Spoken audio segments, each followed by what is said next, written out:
Minha gente, é, então eu vou compartilhar aqui com vocês é, a minha tela, tá? Um minuto. Eu queria que a gente hoje, né, Smith, ele fez uma proposta muito interessante, que a gente visse esse tópico aqui, né, da racionalidade da crença em Deus. Significa dizer que a crença em Deus ela é racional, tá? E aí, para isso, eu queria que vocês tivessem assim um conhecimento de dois filósofos cristãos, de como é que eles tentam responder essa pergunta aí da crença em Deus ser racional, como é que eles tentam responder por caminhos diferentes. E isso vai ajudar vocês a pensar como é que vocês devem responder essa questão. Tá? Porque, como vocês vão ver ao longo aqui do que eu vou falar para vocês, há várias armadilhas. E é muito importante que nós, cristãos, não caiamos em algumas dessas armadilhas. Tá? Então, por isso que é importante refletir sobre esse tópico. Vamos entender, Bruno, quando você está dizendo armadilha, você quer dizer o quê, né? Vamos entender. Eita, danasca. Pronto. Uma vez perguntaram ao grande filósofo Bertrand Russell sobre o que é que ele faria se ele morresse. Bertrand Russell foi um grande filósofo ateu, tá? Talvez um dos maiores do século XX. Aí disseram, Bertrand Russell, se você morresse e aí fosse para o céu, Deus começasse a balançar as coisas, Deus começasse digamos assim, dar um saculejo em você, e aí Deus perguntasse a você, Bertrand Russell, por que você não acreditou em mim? O que é que você diria? Aí Bertrand Russell disse, em primeiro lugar, eu diria que eu estava sonhando. Aí o repórter continuou, né? Isso foi pouco antes da morte dele. Né? A repórter continuou, Bertrand, se você não tivesse sonhando, e se realmente você visse que era Deus que estava ali falando com você, se fosse, tipo, ele lhe provasse por A mais B que era ele que estava ali falando com você. Aí ele disse essa frase que vocês estão vendo aí. E ele perguntasse a você, por que você não acreditou em mim? Aí Bertrand Russell disse essa frase aí, ó. Não haviam evidências suficientes, Deus. Não haviam evidências suficientes. Qual é a ideia aqui, minha gente? É que a crença em Deus depende para você acreditar nela, ou para você, digamos assim, ter razão para acreditar nela, de evidências suficientes. Se você não tem evidências suficientes para acreditar em Deus, pensava Bertrand Russell, então você não deve acreditar em Deus. Você não deve assentir sua crença em Deus. Você deve fazer outra coisa da vida, tá? Mas não acreditar em Deus. E aí, essa era basicamente a ideia.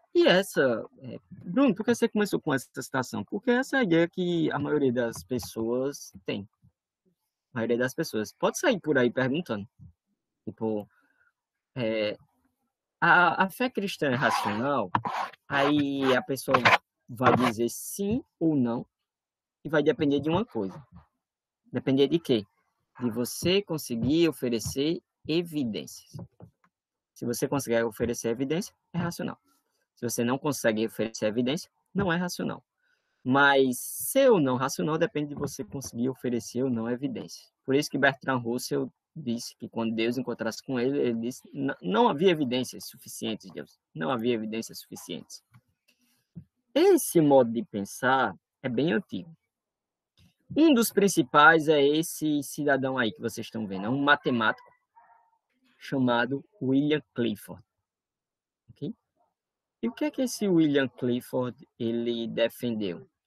Ele defendeu que, do ponto de vista filosófico, é não somente irresponsável, mas é um erro moral você acreditar no que for se você não tiver uma evidência, se você não tiver uma prova, se você não tiver um argumento.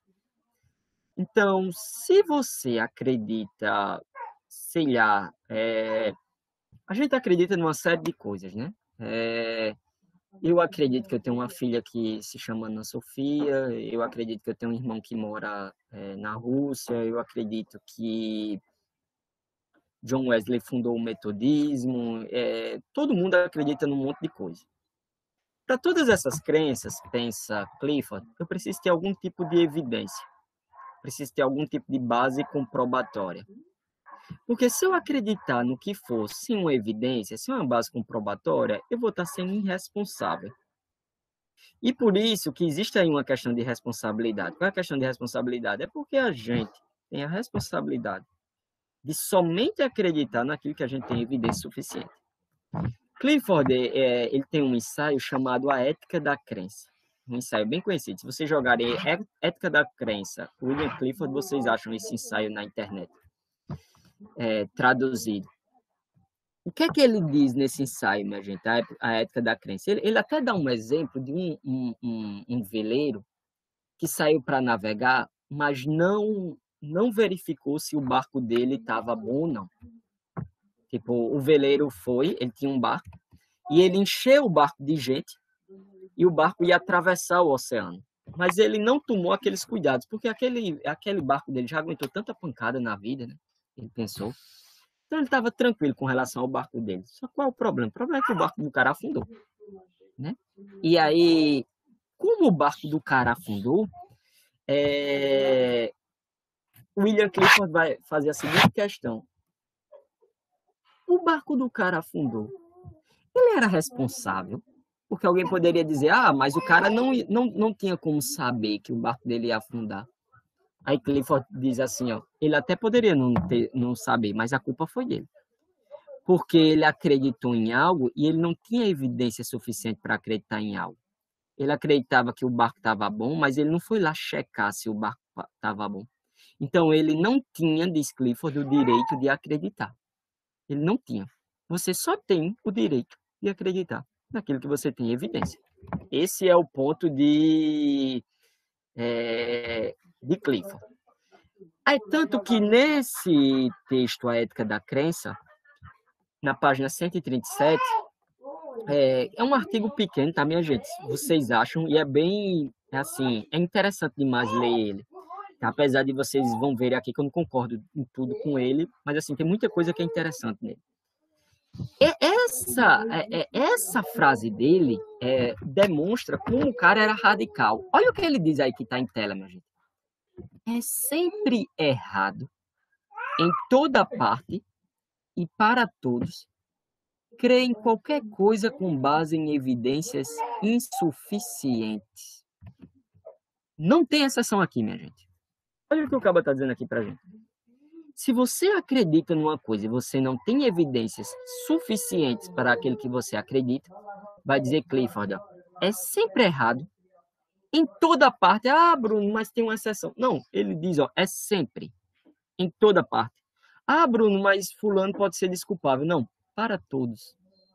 Crer em qualquer coisa com base em evidências insuficientes. Então aqui a gente tem uma certa ética da crença. E qual é o ponto da ética da crença? É que para você acreditar em algo, você tem que ter um argumento, você tem que ter algum tipo de evidência. Essa evidência tem que ser suficiente, porque é claro que a evidência também pode ser uma porcaria de evidência, né? Então, assim, você tem que dizer evidência, você tem que ter uma evidência suficiente para acreditar naquilo que você acredita, tá? Esse é o ponto. Isso aí não é somente algo, digamos assim, que ganha o coração de Bertrand Russell e de William Clifford. Não sei quantos de vocês conhecem o livro. Eu até doei esse livro há uns 6 anos atrás. Caramba, o tempo passa rápido demais. 6 anos atrás, 6 ou 7, eu doei esse livro para o FPB, 2013, né? Então é 7. Pessoal, aí vocês de exatas me ajudem. Então. Doei esse livro para o FPB. Não tenho fé suficiente para ser ateu. É um livro bom, ele tem, assim, bons argumentos, etc. Mas a primeira parte dele, ele segue a ética de Clifford, a ética da crença. Norman Geisler e Frank Turek, eles vão dizer o seguinte, ó, a única maneira de estar razoavelmente certo é testar as crenças por meio das evidências. Então, se você quiser estar certo de qualquer coisa, se você quiser estar razoavelmente é o quê? É racionalmente.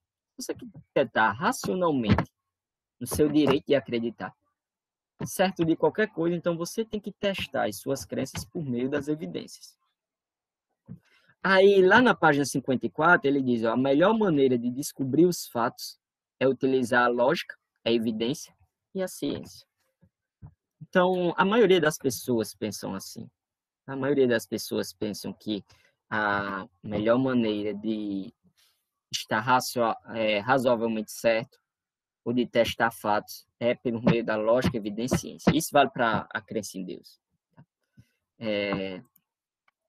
Tem uma outra parte lá na página 29, né, de não ter um fé suficiente para ser ateu, que o Geisler vai dizer o seguinte, ó, é verdade que o Deus teísta existe. Essa afirmação não é verdade simplesmente porque estamos dizendo que é. Ela precisa, olha o termo que ele usa aqui, ó, ela precisa ser amparada por boas provas, por boas razões. Então, minha gente, Norman Geisler aqui está defendendo que lá em não ter um fé suficiente para ser ateu, que a crença em Deus você precisa amparar ela por meio de evidências, razões, por meio de boas provas. Você precisa amparar a crença em Deus. É a mesma ideia aqui, o mesmo raciocínio de Bertrand Russell e de William Clifford. Você tem que acreditar no que for com base em evidências, com base em argumentos.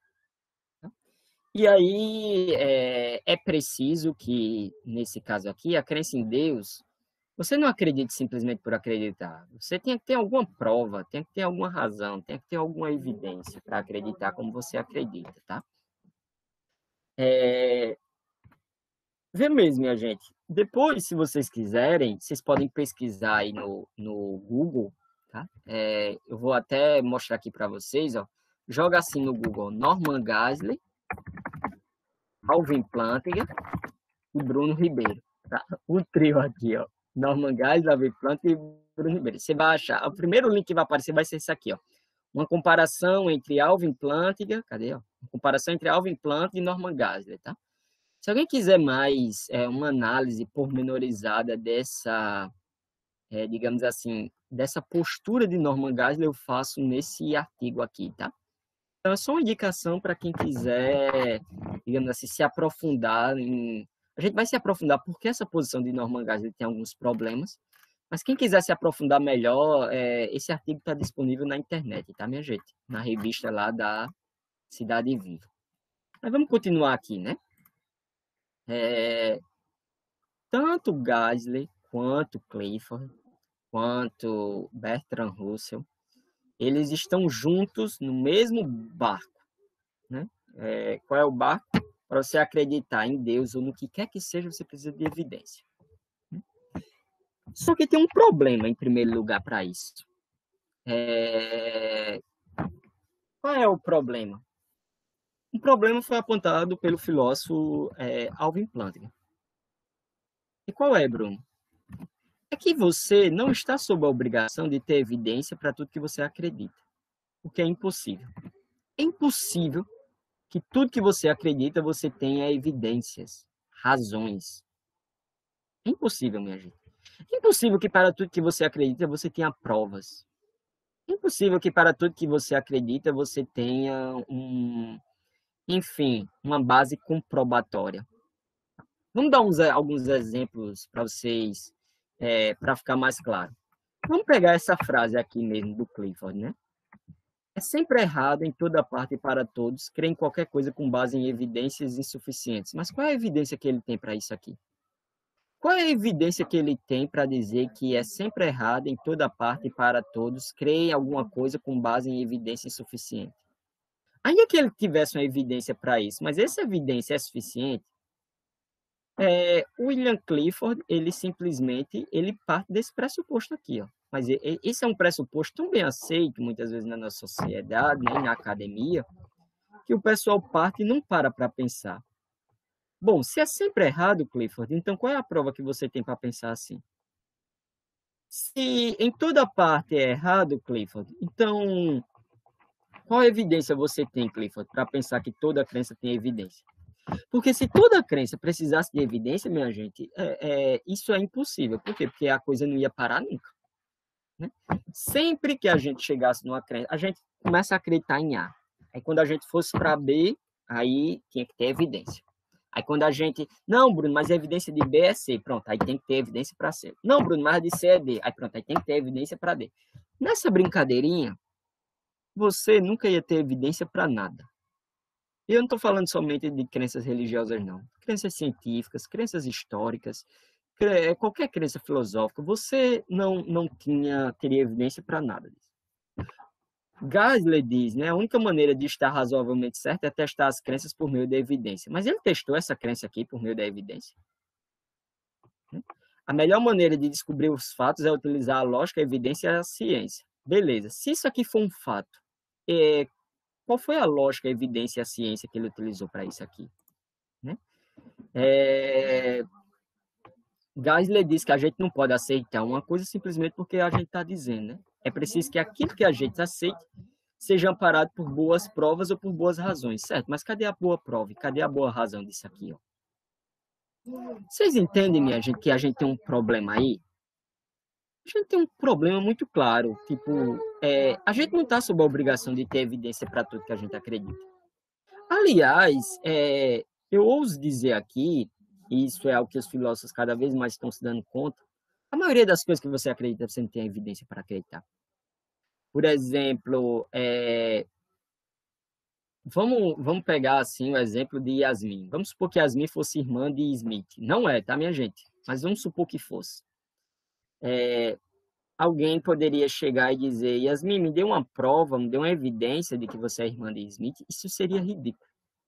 Ela simplesmente acredita.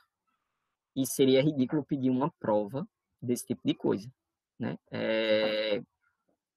Vamos supor um outro exemplo, minha gente. Você pergunta o que eu almocei e eu digo que eu almocei feijão com arroz e carne.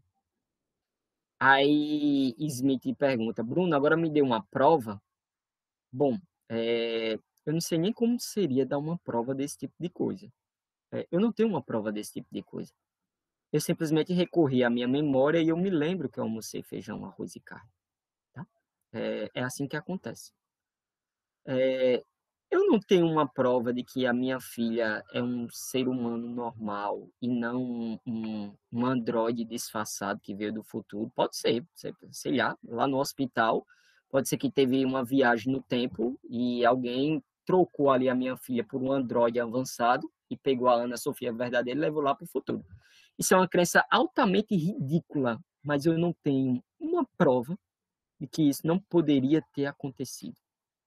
Uma vez o próprio Bertrand Russell perguntou, qual prova você tem de que o mundo não tem 5 minutos? E todas as memórias que você tem, elas foram implantadas, elas são memórias falsas. Você não tem uma prova disso. Mas você sabe que essa crença é ridícula. Qual a prova de que você tem que você não está numa Matrix? Que você simplesmente não está, digamos assim, minha gente, Você não é um cérebro numa cuba, lá dentro de uma Matrix, e os cientistas estão em computadores dizendo como é que é o mundo, etc, etc, etc. Qual a prova que você tem de que isso é falso? Bom, eu duvido que você consiga apresentar uma prova dessa. Aliás, na história da filosofia, ninguém foi capaz até agora de... Uma coisa tão simples, né, de que a gente está numa Matrix, mas ninguém foi capaz de apresentar uma prova bem sucedida de que a gente não está dentro de uma Matrix. Mas todo mundo concorda aqui que é ridículo acreditar nisso. É uma questão de loucura, tipo, você acreditar nesse monte de coisa troncha que eu falei. Então perceba, minha gente, grande parte das coisas que a gente aceita como racional, como certas, como garantidas, a gente não tem uma prova, a gente não tem um argumento. Aliás, se a gente fosse ter uma prova e argumento para tudo que a gente crê, a gente nunca ia crer em nada. Né? A gente muitas poucas coisas a gente ia crer. Aí Alvin Plantinga diz o seguinte, mas por que então supor que eu tenho obrigação de aceitar minha crença em Deus somente se eu aceitar outras proposições que sirvam de evidência para isso. Se grande parte das coisas que eu acredito, minha gente, eu não acredito com base em provas e argumentos. Se eu não estou sob a obrigação de, para tudo que eu acredito, eu acreditar com base em provas e argumentos, por que acreditar que a crença em Deus... para essas crenças aí, tudo bem. Você não acreditar com base em provas e argumentos. Com Deus é diferente, certo? Mas qual é a diferença? Qual é a diferença para Deus? Essa é uma pergunta significativa, meu Deus. Por que supor que eu só posso aceitar a minha crença em Deus se eu tiver um argumento para ela? Se eu tiver uma evidência para ela? Se eu tiver algo que prova que Deus existe? Por que supor isso, minha gente? Um outro filósofo chamado William James, antes de Plantinga, ele já fez essa questão. Ele tem um livrinho, que é esse aqui, ó, deixa eu mostrar para vocês. Esse aqui, ó, A Vontade de Crer. A gente está traduzido e eu acho também que você acha esse livrinho na internet. A Vontade de Crer. Tem uma coisa que ele diz aqui que é muito interessante. Ele diz, meu filho, olha, acreditar ou não em Deus, ele disse isso numa palestra na Universidade de Harvard no começo do século XX. Acreditar ou não em Deus não é uma questão qualquer. É uma questão ou uma opção que ele chamava de opção vital. Acreditar ou não acreditar em Deus é uma questão que vale, é uma questão de vida ou morte. Acreditar ou não acreditar em Deus é uma questão muitíssimo importante. Logo, diante de uma opção vital, pensava James, independente de você ter uma razão, um argumento, uma evidência, você tem que escolher, meu filho. Independente de você ter uma opção, a crença em Deus não é uma crença que você pode sair para pensar, eu não preciso escolher, eu não preciso acreditar, eu não preciso isso, eu não preciso... Não, ela é uma questão, uma opção vital.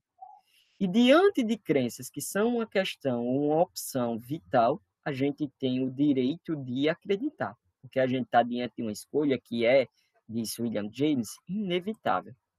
Aí, nesse A Vontade de Crer, página 7 e 8, ele disse o seguinte, ó, é preciso uma defesa do nosso direito a adotar uma atitude de crença em questões religiosas, mesmo que nosso intelecto meramente lógico talvez não tenha sido compelido a isso.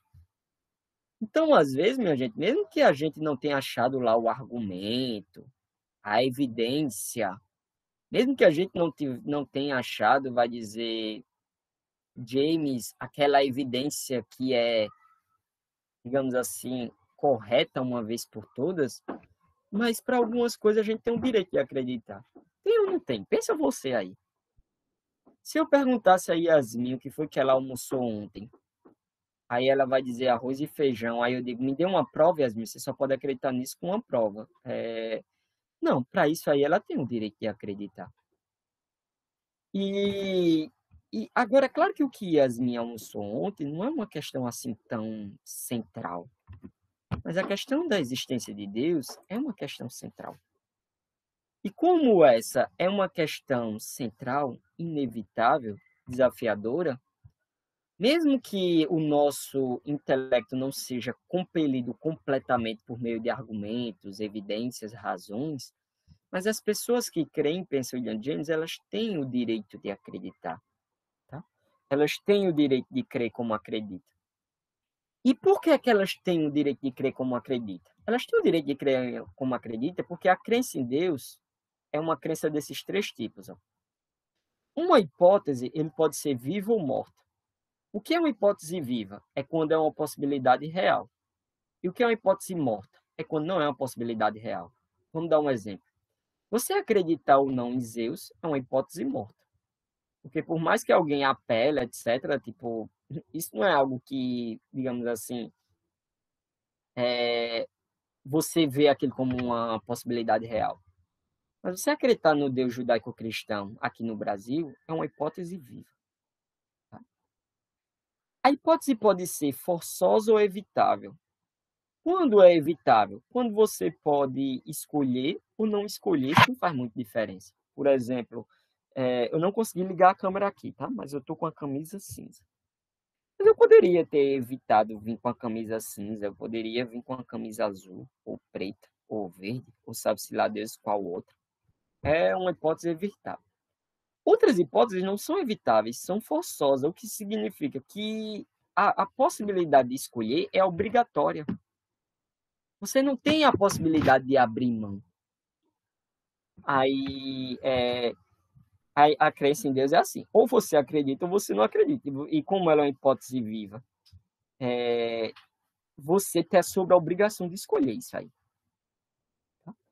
Não é simplesmente um dilema que você pode descartar. Muito pelo contrário. Né? Escolher é obrigatório. É que nem votar, por exemplo. Você pode não votar, mas isso foi uma escolha que você fez. Porque entre votar e não votar é obrigatório que você faça uma das duas escolhas. E a hipótese pode ser premente ou trivial. O que é uma hipótese premente ou trivial? Ela é premente quando ela, além de forçosa, ela é única, ela é irreversível, assim, ela é importantíssima. Ou ela pode ser trivial, como é você escolher sorvete de morango ou de chocolate. A crença em Deus é viva, forçosa e premente. Então, as pessoas que acreditam, pensa William James, mesmo que ela não tenha todas as razões, todos os argumentos, ela está no direito dela de acreditar. Tá? É esse o ponto que defende o William James. Aí vamos seguir, minha gente. Então, até aqui, o que é que a gente pode resumir? Existem basicamente duas atitudes perante a crença teísta. Quais são essas duas atitudes? Essas duas atitudes são as atitudes que vocês estão vendo aí no vídeo. Atitude número 1. A crença em Deus só vai estar garantido para S. Isso aqui é um termo técnico, tá, minha gente? Entenda S como um sujeito. S pode ser Smith, pode ser Yasmin, pode ser Micael, pode ser Carol, pode ser Fábia, pode ser Cid, pode ser Emanuel. Bote S como seu nome aí. Okay? A crença em Deus só vai ser racional ou garantida para você. Atitude 1 diz: se você tiver evidências ou evidências suficientes em favor da existência de Deus. Então, essa é a primeira atitude que algumas pessoas adotam. Essa é a atitude de Bertrand Russell, a atitude de Norman Geisler, a atitude de William Clifford. Mas existe outra atitude. A outra atitude é o seguinte: é que a crença em Deus é básica. Bruno, o que significa dizer que a crença em Deus é básica? É que a gente aceita a crença em Deus da mesma forma que a gente aceita outras crenças que a gente tem. Por exemplo, existe um passado, existem outras pessoas, existe um mundo externo, as nossas faculdades cognitivas são confiáveis. A gente não aceita essas coisas, minha gente, com base em um argumento ou evidência. A gente aceita essas coisas porque é racional aceitar. Tipo, a gente não aceita. Você não tem um argumento em favor de que existe um mundo externo, que você não está na Matrix, ou de que existe um passado, ou de que existem outras pessoas. Você não tem um argumento para isso, mas você aceita ela de modo básico. Ou seja, você não aceita com base em nenhum argumento. Você sabe que é racional essas crenças de modo imediato. Porque pensa que as crenças, minha gente, é como se fosse um prédio. Tá?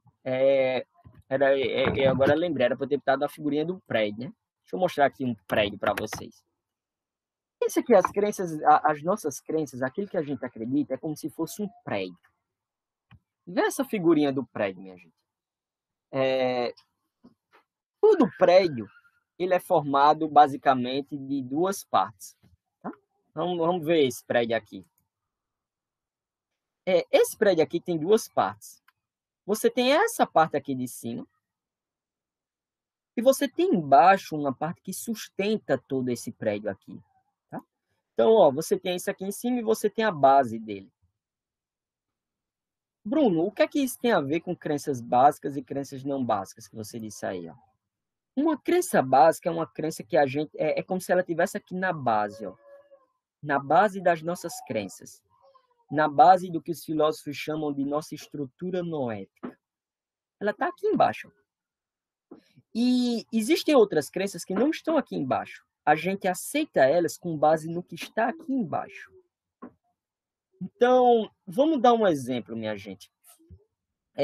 Você aceita que existe um passado não porque você tem, porque essa crença está aqui em cima, mas é porque essa crença está aqui embaixo. Você não aceita ela com base em outras crenças.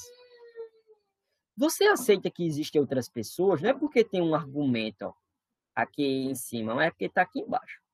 Agora, outras crenças científicas que você tem, ela está aqui em cima, ela não está aqui embaixo. Por exemplo, você acredita que o universo tem 13,7 bilhões de anos. Essa crença não está aqui embaixo. Por quê? Porque não é o tipo de crença que você simplesmente olha e vê que é verdade. Esse é o tipo de crença que, para você acreditar nisso, você tem que ter razões, você tem que ter evidências. Vamos pensar em outra crença que a gente precisa ter razões ou a gente precisa ter evidências. Sei lá, Pedro Álvares Cabral chegou no Brasil no ano 1500. Essa crença não está aqui embaixo. Essa crença, para eu acreditar nela, eu preciso ter algum... Ela se baseou em outra coisa. Então, eu aprendi ela com alguém. Eu não aceito ela com base, digamos assim... Eu não aceito ela de modo assim, sem razão. Eu aceito ela porque uma razão foi dada para acreditar nela. Ok? Por isso que as crenças que estão aqui embaixo, elas têm que ser muito ok. Por quê? Porque senão acontece isso. Olha, deu certinho aqui, ó, o prédio cai. Se a crença que está aqui embaixo, ela não for firme o suficiente para sustentar toda a estrutura noética, toda a estrutura de crença, o prédio desaba. O prédio cai. Então, minha gente, lembrando, existem dois tipos de crença, que a gente bota aqui em cima e as que a gente bota aqui embaixo. As que a gente bota aqui embaixo é chamada de crença básica. As que a gente bota aqui em cima são chamadas de crenças não básicas. As crenças não básicas são, de algum modo, baseadas nas crenças básicas. Então, voltando aqui, a crença de que Deus existe, de acordo com a atitude número 2, é uma crença que está embaixo, não em cima. É uma crença básica. É uma crença que a gente aceita ela não baseada em outras crenças. É uma crença que a gente aceita como a gente aceita outras crenças de que existe um passado, de que existe um mundo externo, ou de que as nossas faculdades cognitivas são confiáveis. Pensa a sua crença, minha gente, de que o seu cérebro, digamos assim, é confiável. As crenças que o seu equipamento cognitivo forma é confiável. Você não tem uma evidência para isso. Aliás, seria irracional você ter uma evidência para isso, né? Porque, tipo, Bruno, eu vou provar que meu cérebro só tem crenças ok, certo? Aí você vai usar o seu cérebro para provar que o seu cérebro só tem crenças ok. Isso aí seria você argumentar em termos de círculo. Né? Então, no fim das contas, minha gente, essas são duas atitudes que as pessoas têm perante a crença teísta. E aí vocês estão vendo dois filósofos, de um lado Alvin Plantinga e do outro lado Richard Swinburne, são os dois principais filósofos cristãos da contemporaneidade e do século XX que vão adotar, cada um adota um lado. Esse aqui, o Alvin Plantinga, vai adotar a atitude 2. Ele vai dizer que a crença em Deus pode ser apropriadamente básica. E o crente está no seu, digamos assim, o crente é racional ao acreditar como acredita.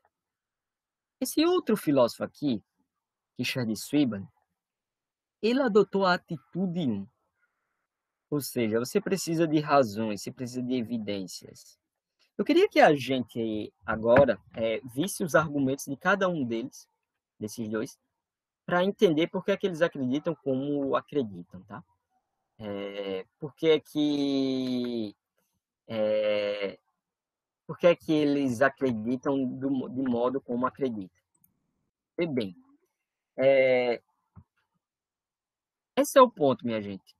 uma pessoa teria razão em acreditar da forma que acredita? Se sim, como, né? Tipo, é porque ela tem uma evidência, como diz a atitude 1, ou é porque ela aceita a crença em Deus de modo básico? Vamos começar primeiro sabendo o que é que faz uma crença ser racional. Depois que a gente souber o que é que faz uma crença ser racional, a gente vai lá e compara os dois para ver quem dos dois tem razão. Tá? Tem um diálogo de Platão que o nome é Teeteto. É esse aqui, ó, a referência está aí embaixo. Tá? E nesse diálogo chamado Teeteto, ele deu uma primeira definição do que é conhecimento. Qual é a diferença entre eu saber de uma coisa e eu acreditar verdadeiramente numa coisa? Como assim, Bruno? Dá um exemplo. Deixa eu dar um exemplo para vocês entenderem a importância disso, minha gente.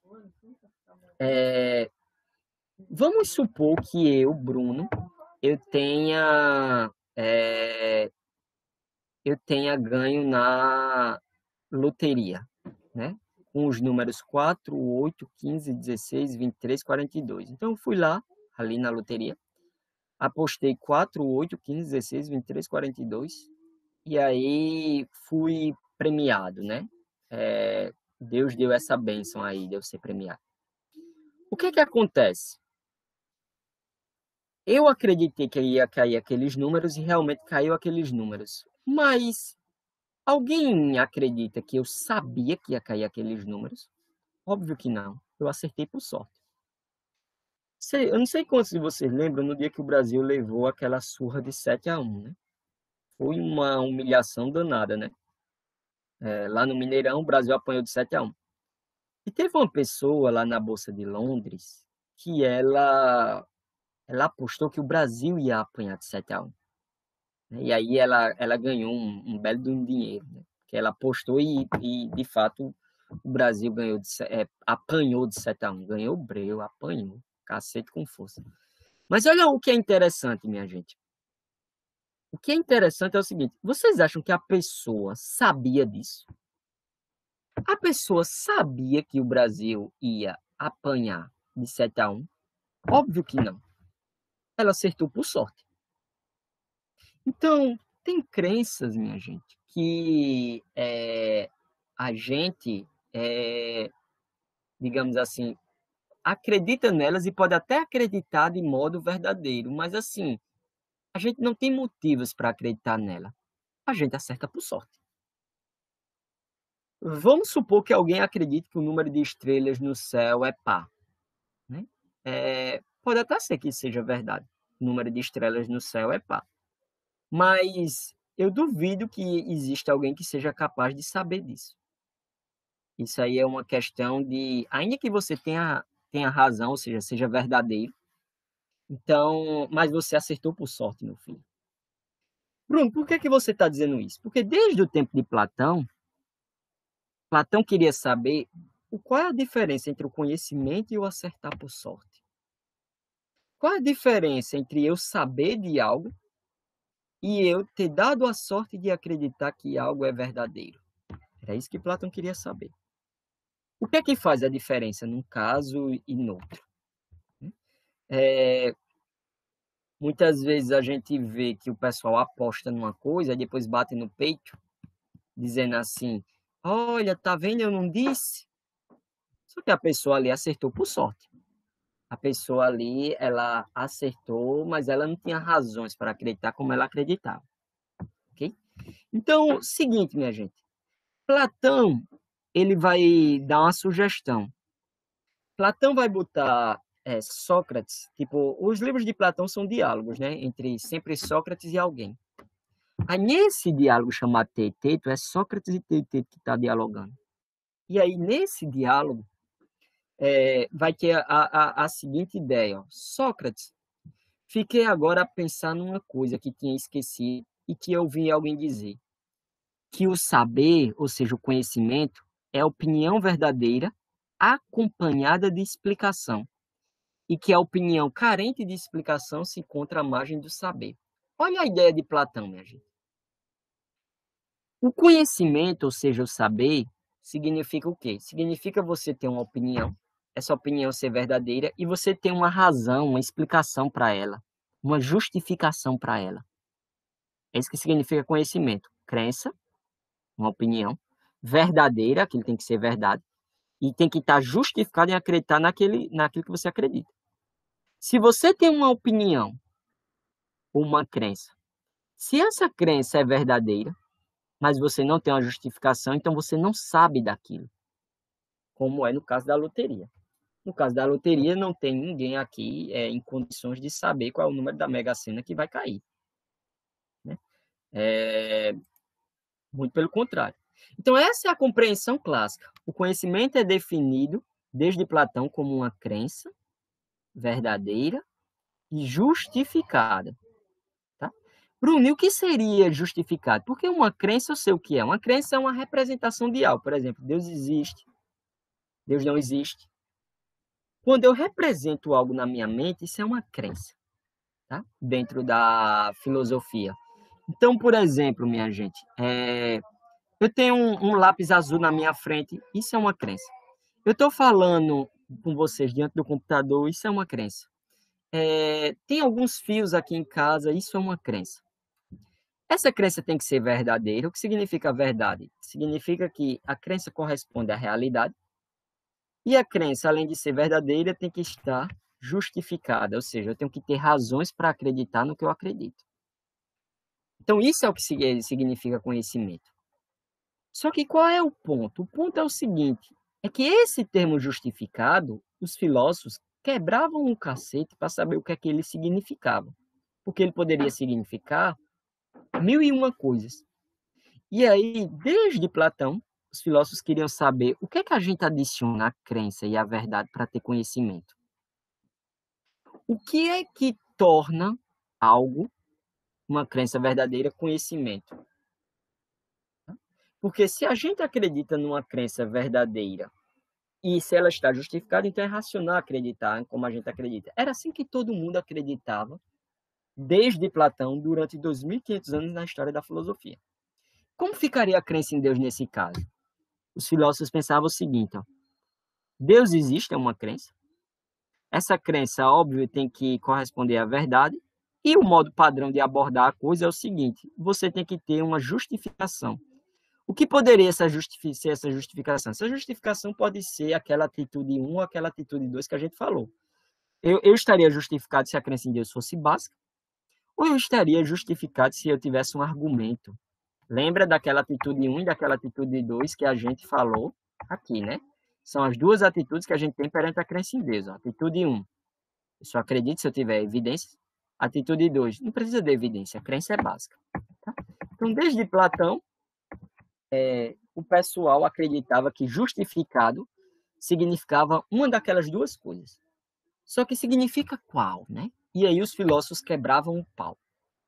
Até que em 1993 foi lançado esse artigo aqui que vocês estão vendo, chamado Epistemic Desiderate, de William Austin.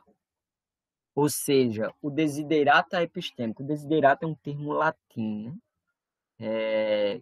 Que significa o seguinte, digamos assim, o mérito desejável, algo assim. E qual é a ideia aqui? A ideia é o seguinte, minha gente.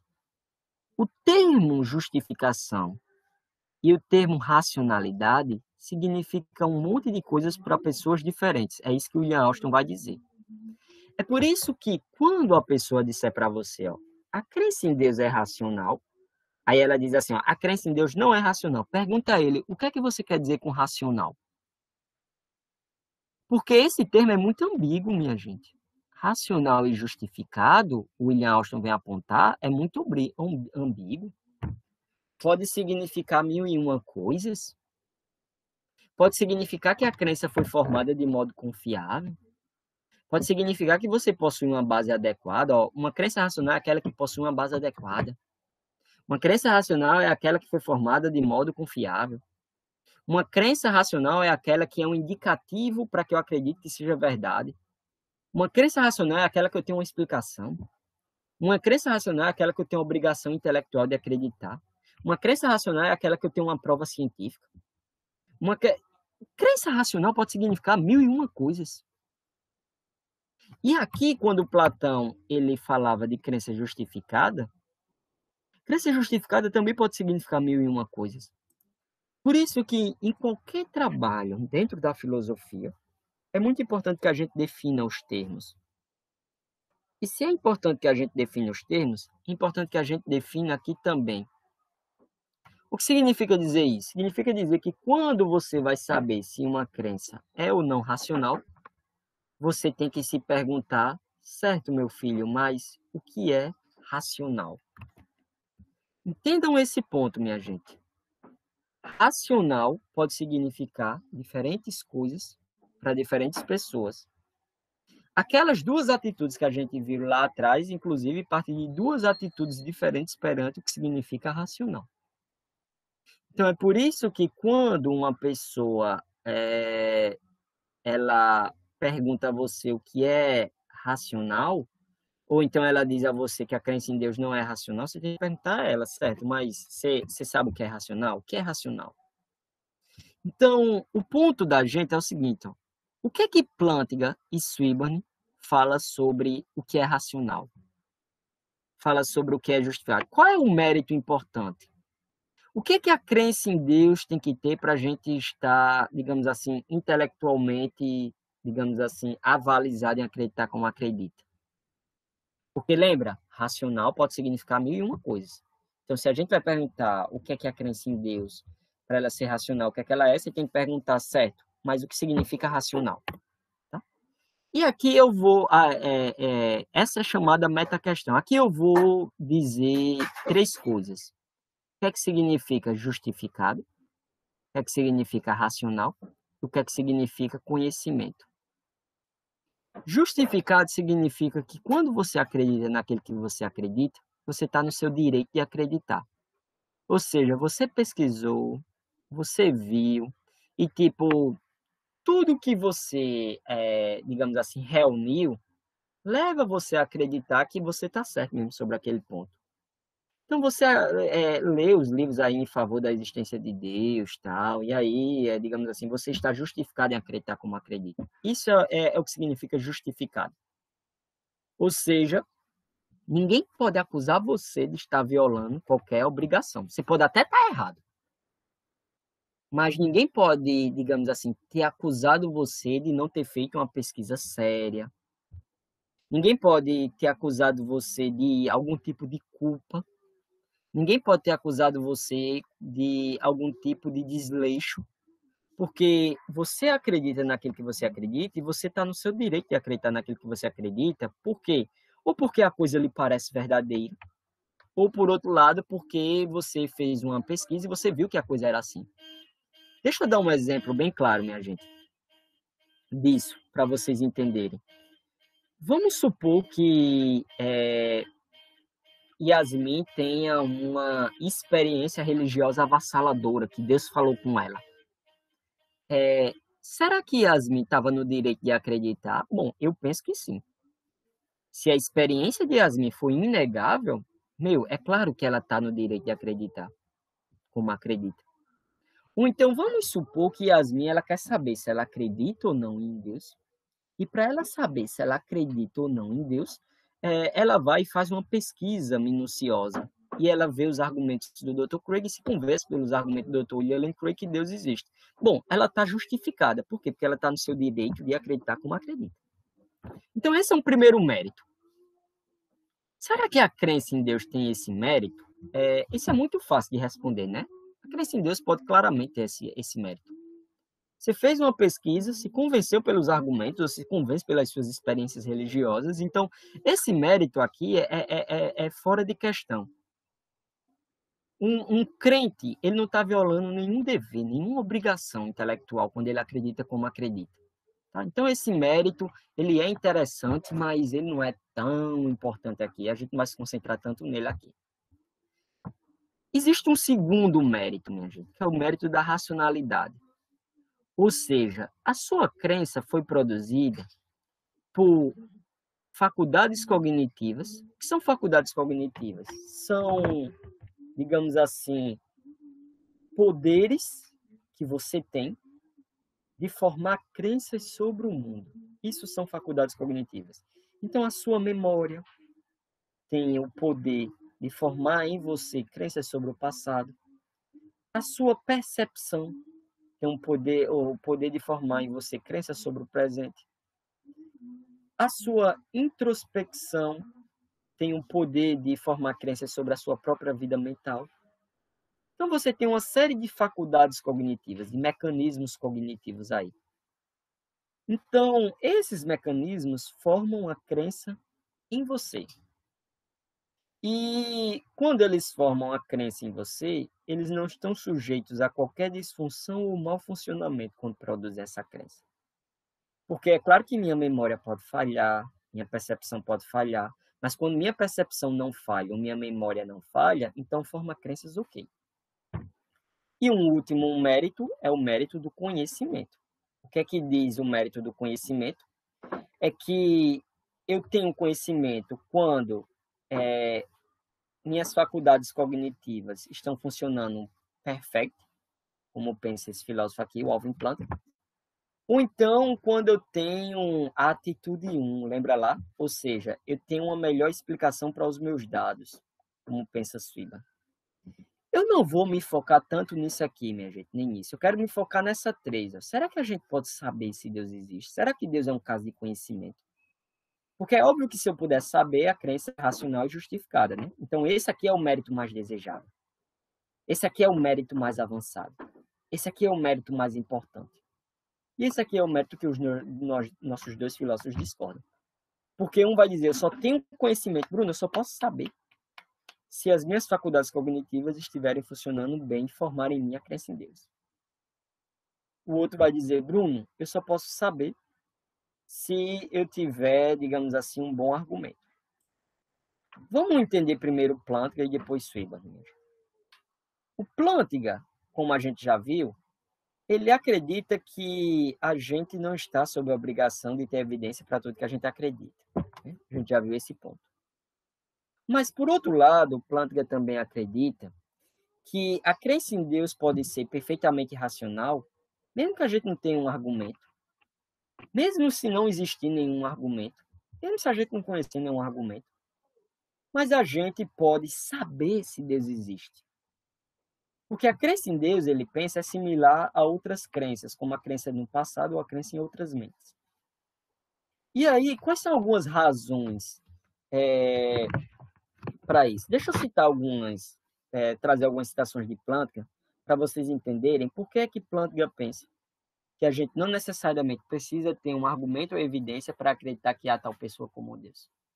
Ele diz o seguinte, por que pensar que é necessário um argumento para ser racional acreditar em Deus?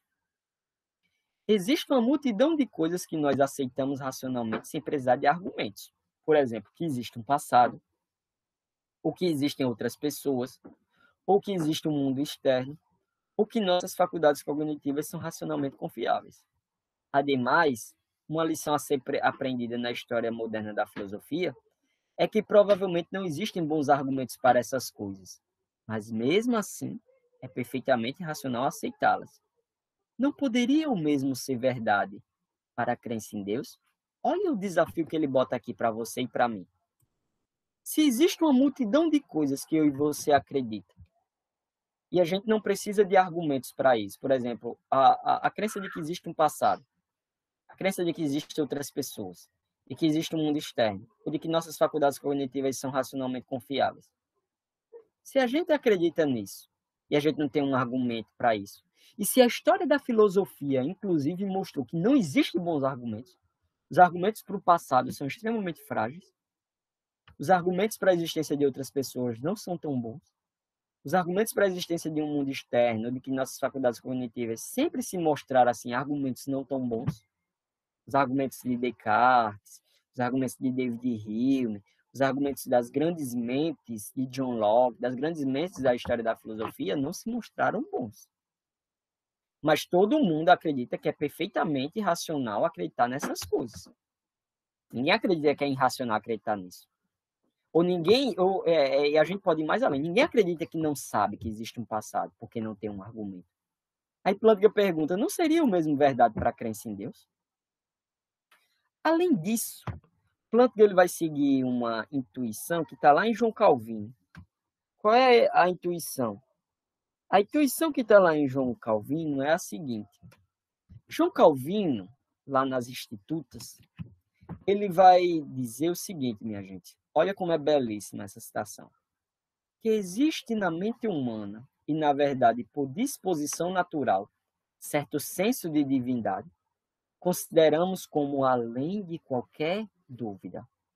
Ora, para que ninguém se refugiasse no pretexto de ignorância, Deus mesmo infundiu em todos certa noção de sua divina realidade, da qual, renovando constantemente a lembrança, de quando em quando, instila novas gotas, de sorte que, como todas as suas, reconhece que Deus existe e que é o Criador. São por seu próprio testemunho condenados, já que não só não lhe rendem o culto devido, mas ainda não consagram a vida à sua vontade. É o que Calvino está dizendo aqui. Deus instituiu na mente humana uma predisposição natural para acreditar nele. Um senso de divindade, como Calvino chama e como Plantga chama, um sensus divinitatis. Isso é algo que a gente pode considerar além de qualquer dúvida. Então, por que a maioria das pessoas acreditam em Deus? Calvino vai dizer, não é porque tem um argumento. Não é porque tem uma razão.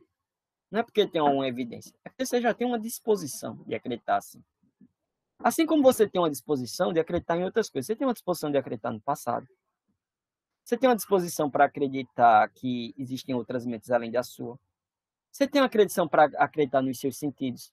Você tem uma predisposição para acreditar nessas coisas. É algo, minha gente, que é, digamos assim, é uma crença que a gente pode chamar de natural. A gente já nasce com a predisposição para acreditar naquilo. Você não decide formar essas crenças, você simplesmente se apega crendo. Olha essa outra citação de Plantga, num artigo chamado A Objeção Reformada à Teologia Natural. Se vocês jogarem esse nome aqui, vocês acham no Google, eu traduzi esse artigo, né? Joga assim, Alvin Plantga, A Objeção Reformada à Teologia Natural, tá? Você acha isso? Plantga vai dizer o seguinte, ó. Primeiro, argumentos ou prova não são, em geral, a fonte de confiança do crente em Deus. Normalmente, o crente não acredita em Deus com base em argumentos, nem acredita em tais verdades, como, por exemplo, Deus criou o mundo com base em argumentos. Em segundo lugar, além da confiança do crente não estar em argumentos ou provas, o argumento não é necessário para racionalmente você estar justificado. O crente pode estar inteiramente dentro de seu direito epistêmico em acreditar que Deus criou o mundo, mesmo se ele não tem nenhum argumento para essa conclusão. Esse é o ponto de Plantga, tá? João Calvino, ele vai dizer, além do que eu falei para vocês, ele vai dizer o seguinte, olha o que ele diz, ó. Nem mesmo a pessoa mais simples e as de cultura mais elementar, que foram ensinadas só pelo recurso dos olhos, não podem ignorar a excelência da divina arte a revelar-se profusamente nessa incontável e, além do mais, particularmente distinta e harmoniosa variedade da milícia celestial. Olha como é interessante, minha gente. Calvino vai dizer, mesmo as pessoas mais simples, as de cultura mais elementar, as que não sabem ler e escrever, mas foram ensinadas só pelo recurso dos olhos, como eles chamam aqui, eles sabem que Deus existe. Você vai lá numa tribo qualquer que for, o cara sabe que Deus existe. O cara tem uma crença em algum tipo de divindade. O cara tem uma crença de que há tal coisa como sobrenatural. Então, é uma crença tão natural que, assim, digamos assim, ela está globalmente espalhada. Tem um ou outro que não acredita, mas, assim, a maioria das pessoas no mundo acredita. E a maioria das pessoas no mundo talvez sequer ouviu um danado de um argumento ou um danado de uma evidência. Bruno, se a maioria das pessoas acreditam, mas elas não ouviram um argumento, uma evidência, então por que elas acreditam? Aí pensa Calvino, porque elas têm uma inclinação natural para acreditar. Elas não decidiram acreditar. Não é algo que elas escolheram simplesmente acreditar. É algo que elas já nascem com a tendência de acreditar. Esse é o ponto. ela já nasce com a tendência de pensar que aquilo é verdade. E hoje as ciências cognitivas da religião, elas, digamos assim, elas asseveram esse ponto, tá? As ciências cognitivas da religião, hoje em dia, se vocês forem pesquisar na internet, vocês vão ver que a grande massa dos cientistas cognitivos da religião, eles dizem que a crença na gente em seres sobrenaturais ou em Deus, etc., são crenças que a gente tem uma inclinação natural para acreditar. Tá? Inclusive, no site da ABC2 tem um artigo que vocês podem achar. Vocês jogam assim no Google: Thomas Reid, Ciências Cognitivas da Religião. Thomas Reid, Ciências Cognitivas da Religião. Vocês vão achar um artigo de um filósofo cristão chamado Kelly James Clark e de outro artigo de um psicólogo cristão chamado Justin Barrett, quer dizer, eu não sei se o Barrett é cristão, mas assim, que eles vão mostrar várias evidências que os cientistas cognitivos reuniram de que mesmo as crianças já têm uma predisposição de acreditar no sagrado. Tá? Então, Calvino vai, digamos assim, aperfeiçoar essa intuição aqui aliás, Plantinga vai aperfeiçoar essa intuição de Calvino, tá? Plantinga vai dizer que nós temos faculdades cognitivas. Essas faculdades parecem ter sido concebidas para nos permitir chegar a crenças verdadeiras sobre o mundo, o passado, outras mentes. Você tem uma faculdade cognitiva chamada memória. Ela te ajuda a formular crenças sobre o passado. Você tem uma faculdade cognitiva chamada percepção, te ajuda a formular crenças sobre o presente. E assim vai. Você também tem uma faculdade cognitiva que te ajuda a formar crenças sobre Deus. Tá? Então, assim, o nome dessa faculdade, Plantinga vai dizer, se chama Sensus Divinitatis. Então, o ser humano tem uma inclinação para acreditar em Deus. Tá? Então, Deus implantou no ser humano, pensa Calvino, aí Smith colocou no bate-papo o artigo, né, gente? Esse artigo é maravilhoso, tá? Um artigo excepcional. Deus teria implantado no ser humano a tendência natural para ver a sua mão no mundo. Por isso que a crença na existência de Deus, ela não é inferida, ela não é resultado de um argumento, ela não é resultado de uma cadeia de raciocínio, ela é igual à crença. Ela está em parelho ali com a crença em outras mentes, com a crença da memória, com a crença da percepção, com as crenças naturais que você tem, tá? E é racional acreditar nas nossas crenças naturais. É isso que pensa o Plantinga, tá? Aí é que tá, minha gente.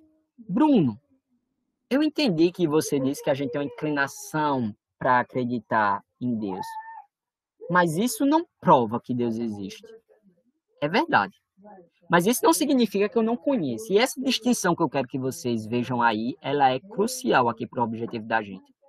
Você pode saber de uma coisa mesmo que você não consiga explicar aquilo. Não se segue daí, diz Plantinga. Não se segue que porque você tem uma inclinação natural para acreditar numa coisa, que seja possível provar tal crença para algum cético. Essa é uma questão totalmente diferente. Conhecimento é uma coisa. Ser capaz de provar tal conhecimento para um cético é outra completamente diferente. Olha isso aqui como é importante, meu gente. Você pode saber que Deus existe, e por isso que você pode ser racional e acreditar naquilo que você sabe, né? Óbvio. Mas, você pode saber que Deus existe, ainda que você não consiga, digamos assim, provar. Ainda que você não consiga, digamos assim, demonstrar. A maioria das coisas é assim.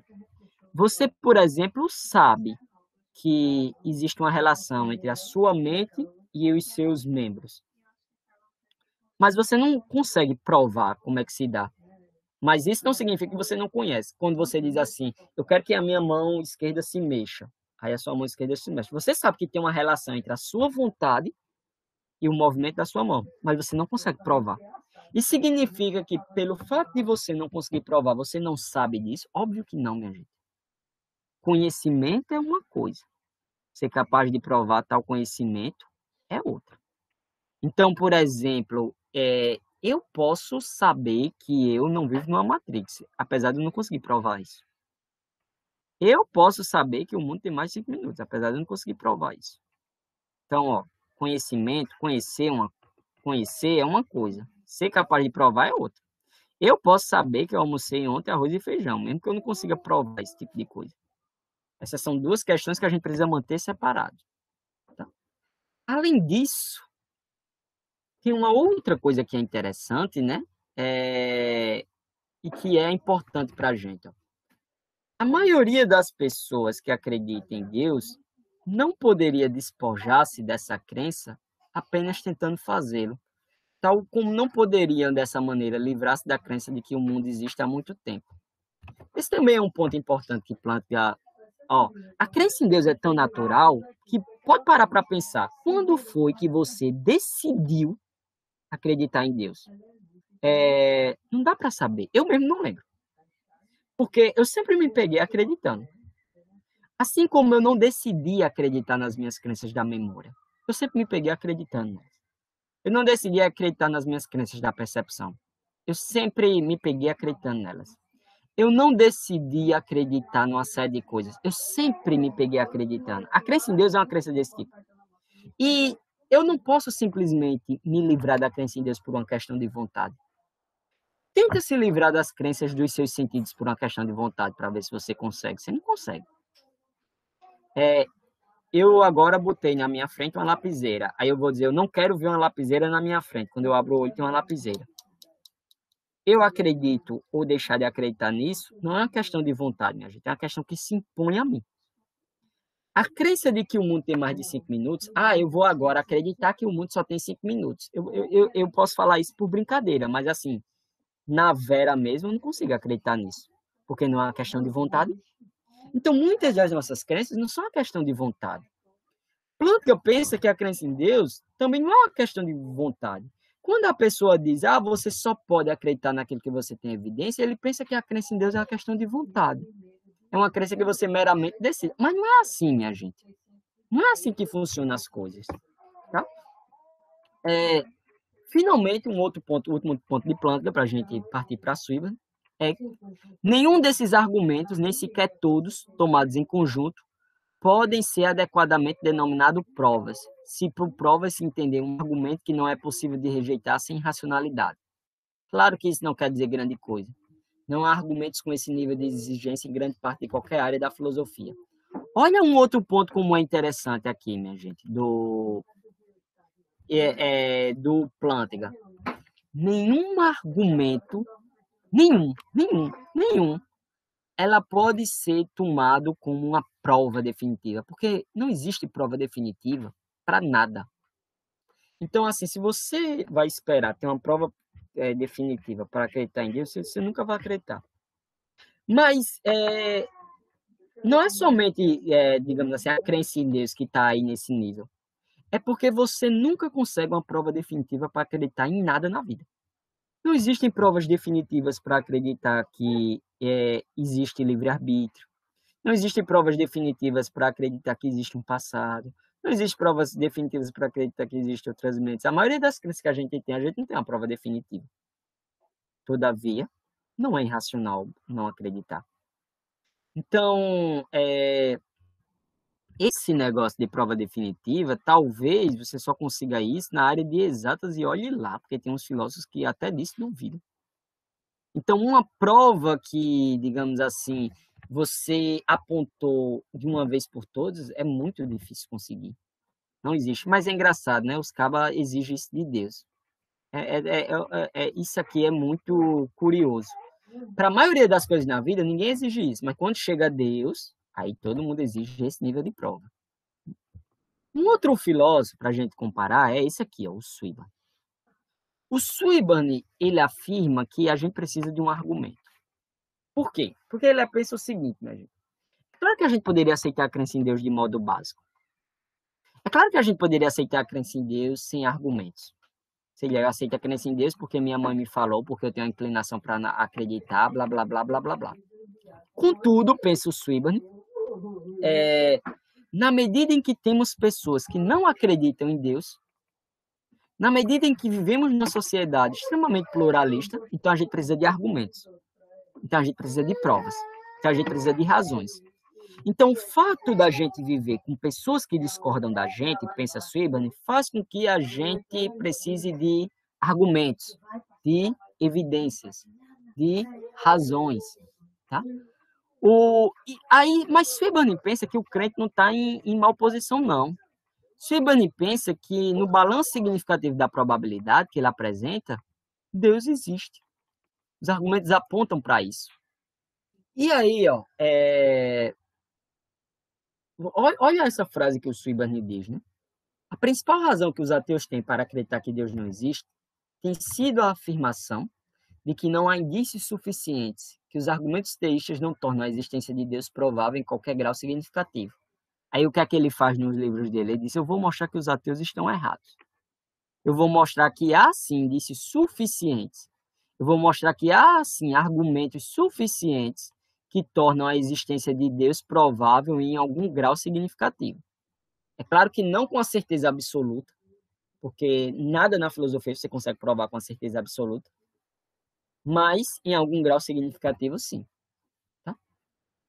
E qual é esse grau significativo? Swinburne vai dizer, uma crença é racional para Swinburne, e ela depois vai constituir conhecimento, no sentido em que vale a pena ter essa crença, se ela torna, digamos assim, uma hipótese qualquer provável. Então, vê mesmo, minha gente. Vamos reunir provas, vamos reunir argumentos, vamos reunir evidências e vamos pesar numa balança. O que pesa mais, a crença em Deus ou a descrença em Deus? Swinburne ele faz um cálculo probabilístico e nesse cálculo, dado alguns fatos do mundo, como a existência de um universo finamente ajustado, a existência do próprio universo em si, a existência de seres humanos conscientes, ele pensa que a balança tende a pender para o lado teísta. Então, esses são alguns fenômenos que ele vai aplicar. Todo mundo concorda que existe um universo. Todo mundo concorda que o universo é finamente ajustado, independente de você ser ateu ou não. Todo mundo concorda que existe consciência no universo, eu e você pensa, todo mundo concorda nisso. Aí tem coisas que as pessoas já não concordam, mas que a gente pode botar lá no balanço, tipo, já não são tão certos, mas algumas pessoas podem botar no balanço da probabilidade. Por exemplo, ocorreu ou não milagres. E algumas pessoas afirmam ter experiências religiosas. Então, dado essas coisas aqui, minha gente, e principalmente as três primeiras, Swinburne vai argumentar que a melhor explicação, a hipótese melhor explicativa é que Deus existe. Por isso que Swinburne ele faz um cálculo extremamente complexo no livro dele, chamado A Existência de Deus, que foi traduzido recentemente. E aí ele mostra como existem mais motivos para a gente levar a acreditar que existe um Deus do que não existe um Deus. Então, essas são... perceba, minha gente. Vamos agora só comparar os dois, tá? Será que a crença em Deus pode ser básica? Plantinga pensa que sim. Por quê? Porque os sensus divinitatis formam na gente a crença em Deus, assim como a memória forma na gente a crença no passado, e assim como a percepção forma na gente a crença sobre o presente. Já Swinburne pensa que também sim, até a gente achar alguém que discorda da gente. Então, eu posso acreditar que existe Deus, independente de eu ter argumento ou não, mas na medida em que eu vou para a universidade e tem um professor que discorda de mim, aí eu já preciso de argumento, já preciso de evidência. Plantinga pensa que os cabas podem discordar de você como for, mas você não tem um sensus divinitatis? Se você tem o sensus divinitatis, se você tem essa faculdade cognitiva, eles podem discordar 1 milhão de vezes. Mas a crença em Deus vai ser apropriadamente básica para você. Já Swinburne não, se tem muita gente discordando de você, então você tem que rever essa parada aí. Então eles discordam sobre isso, minha gente. E aí, um outro ponto é que eles também têm uma visão diferente de conhecimento. Como assim, Bruno? Vê mesmo. Olha mesmo, minha gente.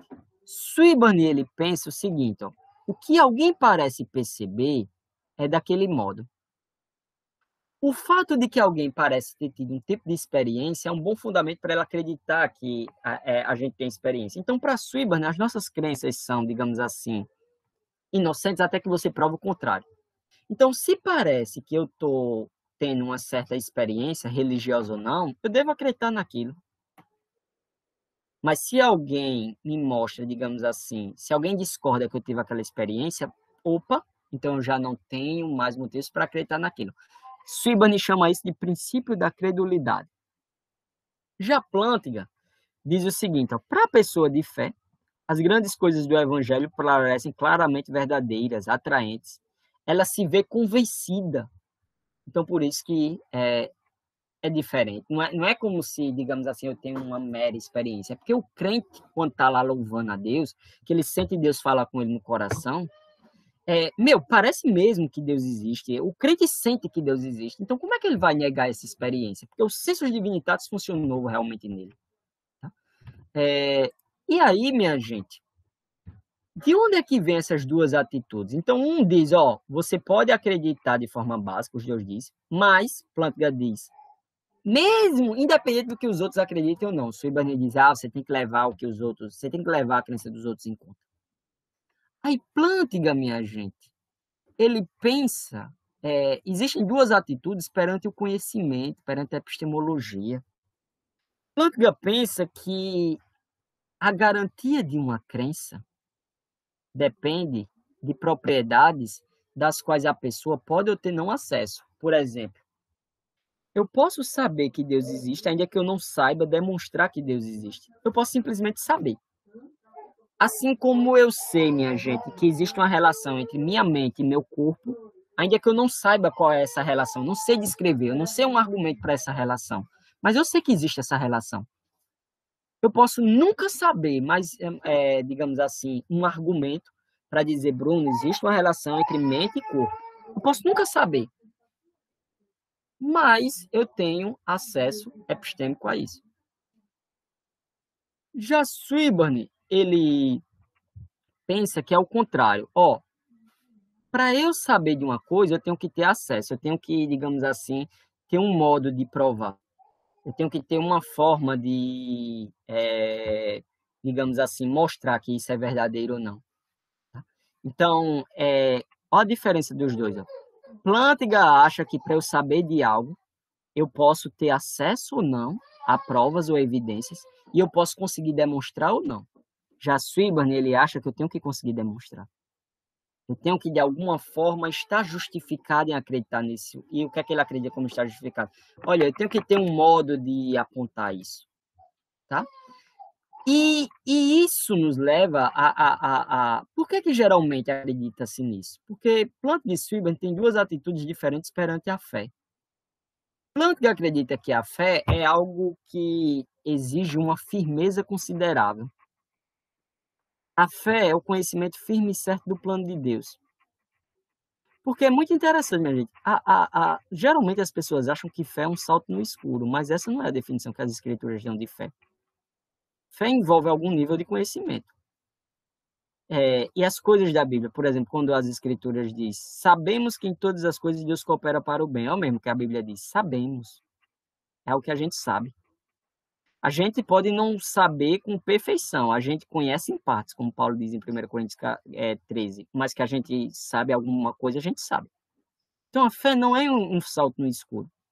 Por isso que Plantinga acha o seguinte, se você fosse precisar de um argumento para ter o grau de certeza e de firmeza, para ter a fé que as escrituras pressupõem que você tem, você nunca teria esse tipo de fé. Porque os argumentos, eles não convencem nenhum tipo de argumento convence com aquele grau de certeza, nenhum tipo de argumento convence com um grau de firmeza considerável, e aí a gente tem um problema. Já Swinburne pensa que a fé é uma questão de adesão voluntária, ou seja, olha, fé é uma questão de eu se comprometer com uma ideia, se comprometer com um caminho. A fé existe uma diferença entre a fé e, digamos assim, o conhecimento. A fé é algo que meio que cobre uma lacuna do conhecimento. Tá? Então, assim, perceba, fé para Plantinga envolve acreditar com um grau de firmeza. Para Swinburne não envolve acreditar com um grau de firmeza. envolve aderir voluntariamente a uma proposta de salvação, a uma ideia. Tá? E duas atitudes perante os argumentos. Plantinga acredita que nem todos os argumentos do mundo, juntos, conseguem dar o grau de firmeza que a fé cristã exige. Já Swinburne diz que, dado o mundo em que vivemos, os argumentos são necessários sim para a gente ter uma crença racional. Tá? Essa é a ideia. E duas atitudes perante o conhecimento. Plantinga acha que o conhecimento de Deus vem de uma faculdade, os sensus divinitatis. Swinburne não acha que vem de uma faculdade. Swinburne acha que a crença em Deus vem por meio de algo que, digamos assim, que você tem que demonstrar, que você tem que provar, que você tem que, digamos assim, colocar alguns argumentos na mesa para se discutirem. Tá? Então, minha gente, basicamente é isso. Eu ia mostrar alguns trabalhos futuros, mas depois eu falo sobre isso. Mas essa é mais ou menos a comparação, minha gente, que eu queria fazer para vocês. Então, assim, quando se diz, entre Plantinga e Swinburne, quando se diz se a crença em Deus tem ou não é racional, lembre desses dois fulanos. E aí pergunte, o que é que você quer dizer como racional? E dos dois lados, assim, a crença teísta se sai bem, porque se racional significar que a gente tem que ter argumento, os argumentos de Swinburne são bons, no final das contas. Se racional significa que a gente, digamos assim, tem uma inclinação natural, os argumentos de Plantinga significa que a gente se sai bem. Entendeu? Então, assim, dos dois lados, a crença teísta pode se sair bem. Tá? Agora, a questão existe esse outro debate maior. Quem dos dois está com a razão, né? Porque dos dois, um pode estar com a razão e o outro pode não estar com a razão, né? Digamos assim, isso vocês veem que vai depender da nossa atitude perante o que é conhecimento, perante o que é argumento, perante o que é fé, perante o que é epistemologia, tá? Alguém tem alguma questão, alguma pergunta? Luiz perguntou, ó, nenhuma das duas formas são excludentes. Depende, Luiz, porque assim, veja, qualquer das formas que você adotar, do ponto de vista cristão, você está bem equipado, a gente pode dizer assim, ok? Agora o que foi que a gente viu claramente? Que Plantinga e Swinburne, eles discordam. Então, será que para eu saber de uma coisa eu preciso demonstrar? Aí Plantinga diz, não, não precisa. Aí Swinburne diz, sim, sim precisa. Então, essas atitudes são excludentes. Será que para eu saber que Deus existe eu preciso demonstrar? Sim ou não? Então, Plantinga vai dizer que não, Swinburne vai dizer que sim. E aí, você é que tem que ver pelos argumentos dos dois qual é o mais, digamos assim, coerente, etc. Eu penso que, por exemplo, Plantinga está certo. Você pode saber de uma coisa, mesmo que você não consiga demonstrar. Aí o outro pode dizer, não, você pode saber de algo, você só pode saber de algo se você consegue demonstrar. Tá? Beleza, Wendy, vou colocar.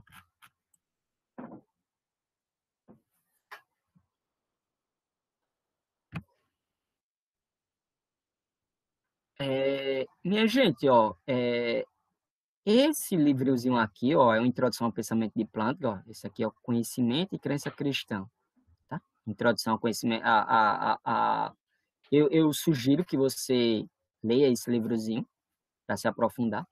E esse aqui, ó, Objeção Reformada à Teologia Natural. Eu traduzi, se você jogar esse nome, você acha na internet, tá? Objeção Reformada à Teologia Natural. Também é uma introdução ao pensamento de Plantinga. Tem um livro que a Vida Nova publicou, que é esse aqui, que é a principal obra de Plantinga, tá? A gente tem o privilégio de ter ela, digamos assim, traduzida. Essa aqui, ó, Crença Cristã Avalizada.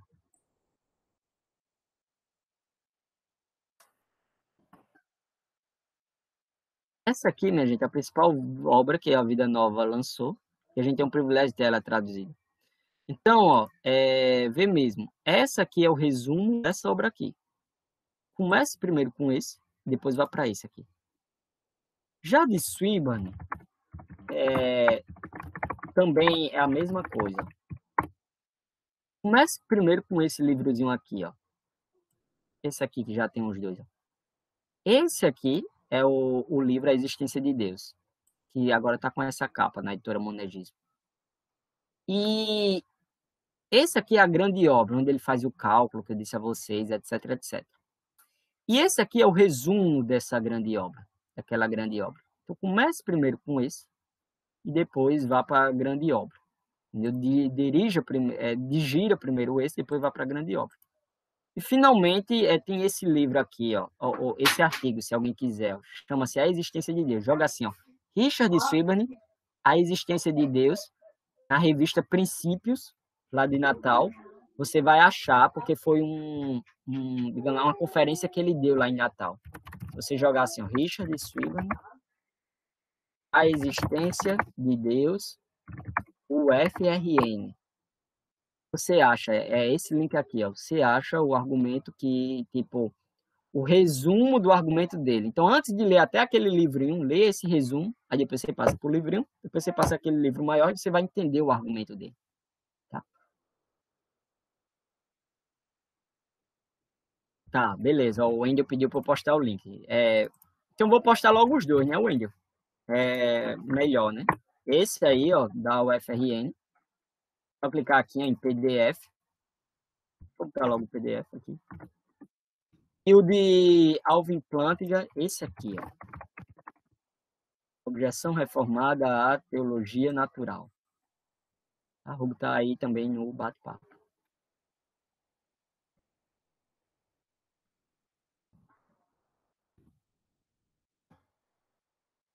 Isso aqui, minha gente.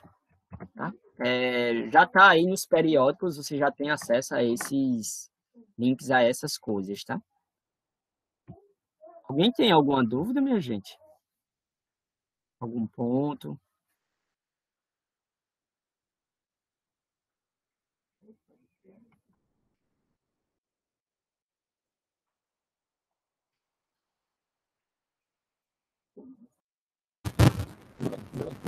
Tem uma dúvida aqui. Tá me vendo? Leopoldo, toda vez está com o microfone meio... Oi, tá me ouvindo? O microfone tava fazendo algum chiado. Testando agora. Melhorou? Sim. Isso, agora foi. Eu não sei se é uma pergunta mais... Veja assim, mas o Swinburne, né, quando ele coloca assim, na hora que alguém disputar algo, você tem que fornecer a evidência, assim. Isso, no fim das contas, resume-se ou induz a que, para tudo, né, assim, eu só estou querendo confirmar que eu estou correto.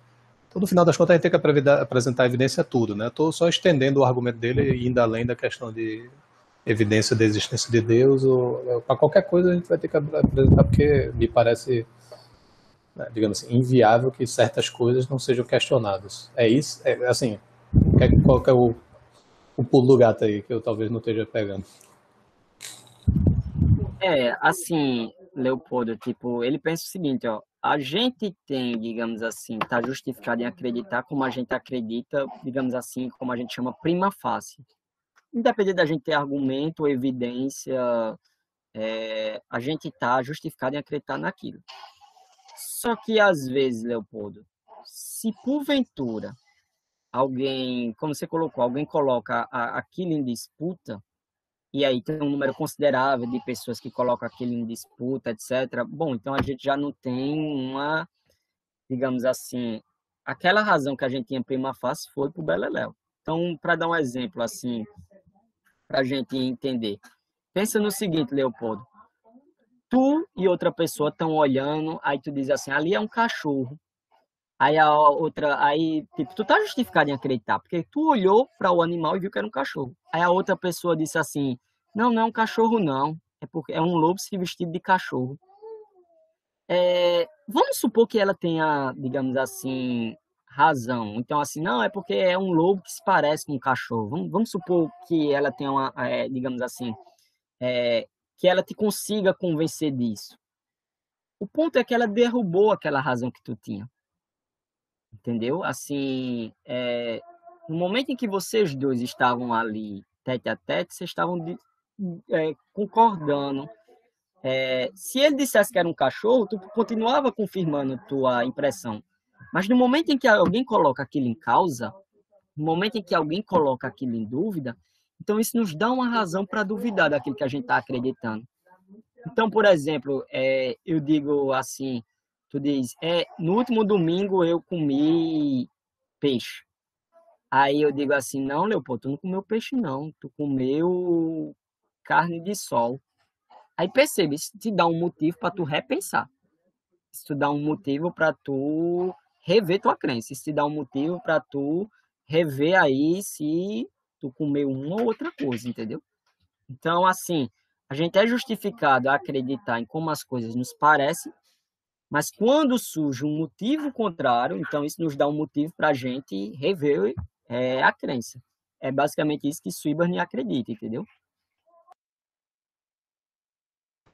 Beleza. Eu só fiquei assim, justamente, talvez o que eu estava querendo fazer alusão era que isso poderia levar a dizer assim, existem certas crenças que em certos momentos são plenamente estabelecidas e você consideraria aquilo ali talvez verdadeiro, porque ninguém disputa, ou algo assim, como se fosse uma certa flexibilidade aí, né? Na medida que algo o senso comum ou a sociedade em geral, né, não questiona aquilo. A gente está numa época que todo mundo questiona tudo, então me parece que a abordagem de Swinburne, né, tem também assim, né, tem o valor aí nesse sentido. Né? Mas a gente parece assim bem empírico, né? Eu só tava meio que assim, tentando racionalizar isso, me parece uma abordagem quase que empírica, né? Assim, ó, na medida que muita gente acredita e tal, é quase que se eu estivesse construindo. É claro, né? Ele tem toda aquela fundamentação das probabilidades, que querendo ou não também vai nessa linha, né? De fazer os cálculos lá e tudo. Assim, eu acho que é mais um comentário do que uma questão, né? Eu queria ouvir o que é que tu achava, mas valeu aí. Mas eu acho que tem um exagero aí da parte dele, sabe? Primeiro porque a maioria das nossas crenças a gente não aceita assim. Isso é um ideal que é até, digamos assim, tipo, irracional para nós enquanto seres humanos, sabe? Sim. Aí tem a galera do pragmatismo, né? Tipo, esse tipo de ideal parece ser um ideal para um computador. Um computador, ele aceita algo com base em dados, algo assim. Agora, para nós seres humanos, para como a gente forma as nossas crenças, etc., eu penso que o modelo de Swinburne é muito inviável. É um ideal assim, quase inalcançável, entendeu? E não somente para a crença em Deus, mas para as outras crenças. O argumento dele é bom, mas assim, o problema dele, muitas vezes, é que, digamos assim, o modo do porquê que ele acha que precisa daquele argumento é que é problemático. Tipo, eu faria essa separação. O argumento dele é bom, mas por que ele acha que precisa daquele argumento é que tem problemas aí.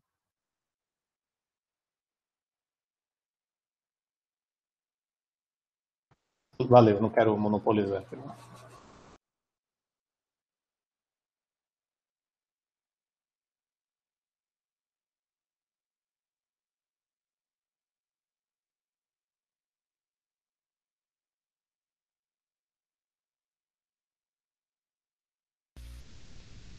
Mais alguém tem alguma pergunta para Bruno?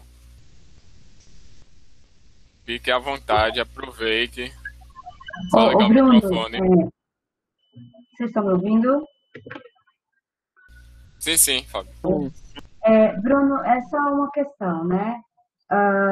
Eu entendo que você falou a respeito do Swinburne, ele ser muito pragmático, aprofundar muito isso, porque, do ponto de vista teológico, a gente tem material, tem substância teológica para acreditar em Deus, mesmo que a gente não saiba explicar algumas coisas, né?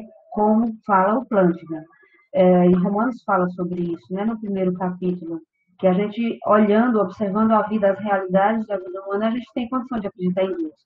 Mas também, depois que lá na frente, a gente vê que a gente precisa saber explicar a razão da nossa fé. A gente tem essas duas coisas também.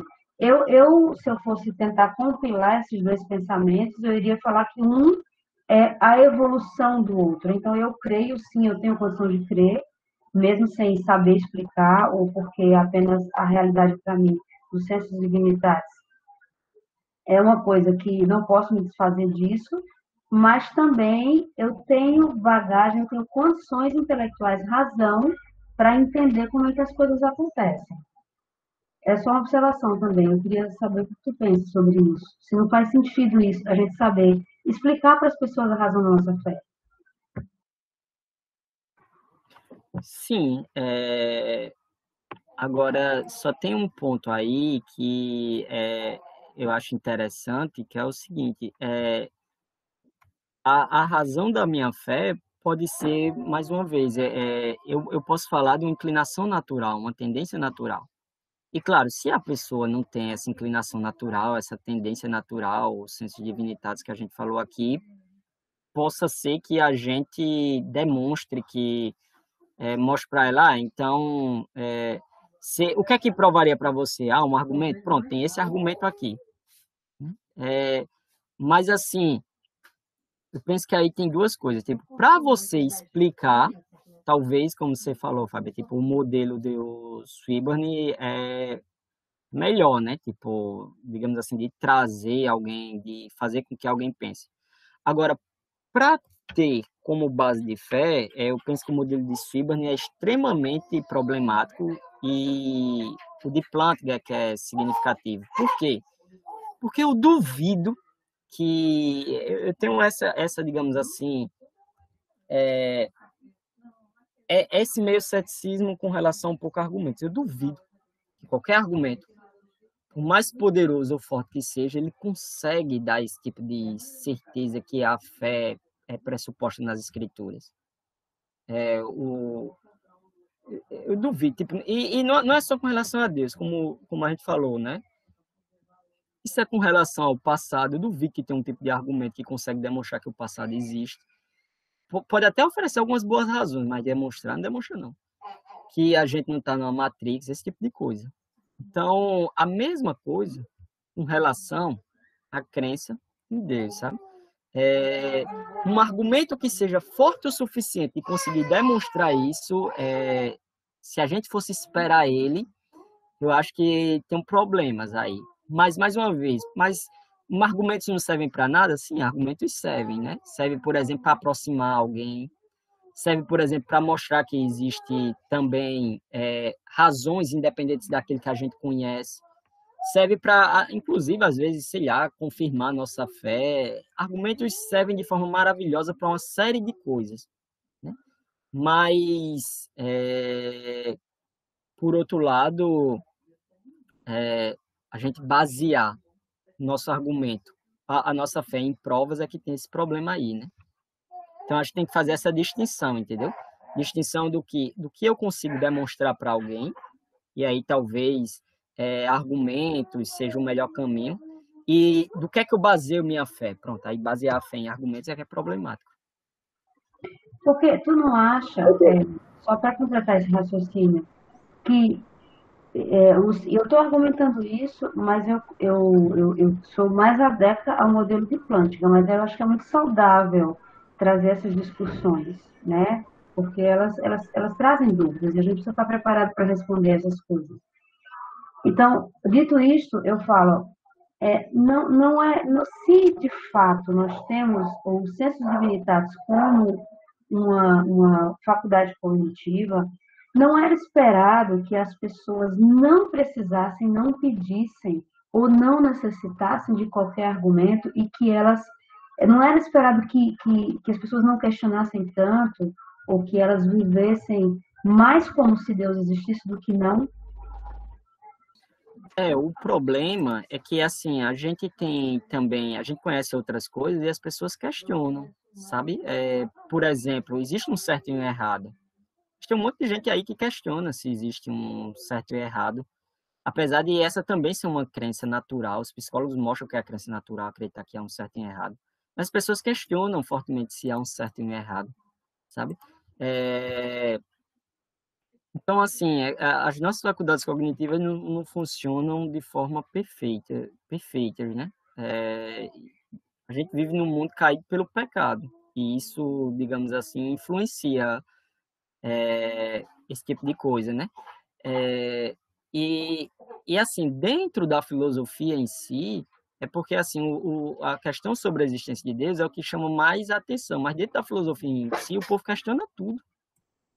E se a gente fosse, digamos assim, parar de acreditar racionalmente numa coisa só porque as pessoas questionam, só porque há desacordo, a gente quase não acreditaria em nada. Só. Dentro da filosofia mesmo não acreditaria em nada. Porque tudo que a pessoa fala pode ser motivo de questionamento, de dúvidas, etc, etc.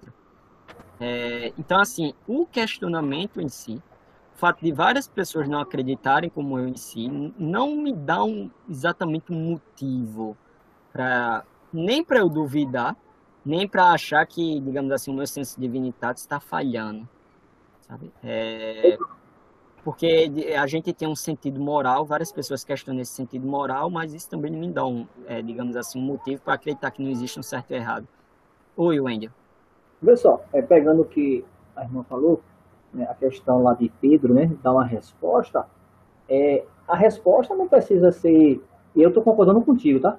Eu estou só para clarear as ideias, né, assim, para elencar as ideias para a gente abrir o debate. Vê, a resposta que damos não precisa ser necessariamente evidencialista. Por exemplo, o autoimplante, ele dá uma resposta da fé. Esse é um ponto que eu vejo logo de né? O outro foi o seguinte, é que, concordando contigo do senso de divinidades, se for fazer se a gente fosse fazer uma pesquisa, eu talvez até nem precise, empiricamente.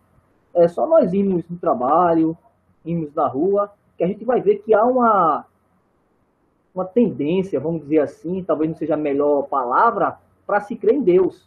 E não necessariamente Deus cristão. Há uma predisposição para se crer numa divindade, quer seja imanente, quer seja transcendente. E aí entra aquilo que você falou, né? Quando não se crê no verdadeiro Deus, é a questão do pecado. Né? Então, digamos assim, essa inclinação natural da gente poderia ser uma razão daquelas, né? Apesar de, mais uma vez, né, argumentos e evidências podem servir para o evangelismo, tipo, mais uma vez, não existe nada de errado neles em si, né? O problema é, tipo, basear neles a fé. Aí que digamos assim, complicado. E complicado é por quê? Porque eles são frágeis, e eles são frágeis para basear, não é somente a fé, qualquer outro tipo de conhecimento que a gente tem com mais afinco, né? Por exemplo, um outro exemplo, né? Todos nós pensamos que temos um certo tipo de controle sobre nossa ação, né? Que a gente tem um certo tipo de liberdade para agir. Aí você pega um monte de cientista cognitivo que duvida disso aí. Você tem um monte de filósofo que duvida disso. Mas isso não exclui o fato de que você pensa que isso é verdadeiro, que você está justificado em acreditar que isso é verdadeiro, mesmo que você não tenha um argumento para apresentar nisso, né? Digamos assim, para provar isso. Mas você acha que você, tipo, eu posso pegar esse lápis que agora está na minha frente, ou eu posso não pegar esse lápis que está na minha frente. Está no meu poder decidir isso. Todo mundo pensa que tem esse poder. Agora, se você for lá na filosofia, tem um monte de gente que duvida disso. Se for lá nas ciências cognitivas, tem até um monte de gente que duvida disso. Mas, mais uma vez, né? E se você fosse defender isso somente com base num argumento, para ter a certeza que você tem dessa crença aí, eu acho que você ninguém chegaria, digamos assim, a apresentar um argumento que seja suficientemente convincente para o nosso grau de certeza ser equivalente à força daquele argumento. Né? Mas mesmo assim, todo mundo acredita e todo mundo está no seu direito de acreditar e, digamos assim, é uma crença natural da gente acreditar assim também. Então, argumentos são muito bons para, digamos assim, trazer outras pessoas, para uma série de outras coisas, né? Geralmente você vai ver lá nos textos do Planta, ele dá uns 7 motivos de porque argumentos são bons, né? Eles só são problemáticos se a gente for pensar assim, não, digamos assim, eu baseio o meu conhecimento de Deus no argumento, porque o argumento fica aquém do conhecimento. Esse é o ponto, né? Imagina que o conhecimento é uma faixa lá em cima, e o argumento é uma faixa que consegue chegar até o meio da parada, não consegue chegar até lá em cima, né? Esse é, digamos assim, o problema, né?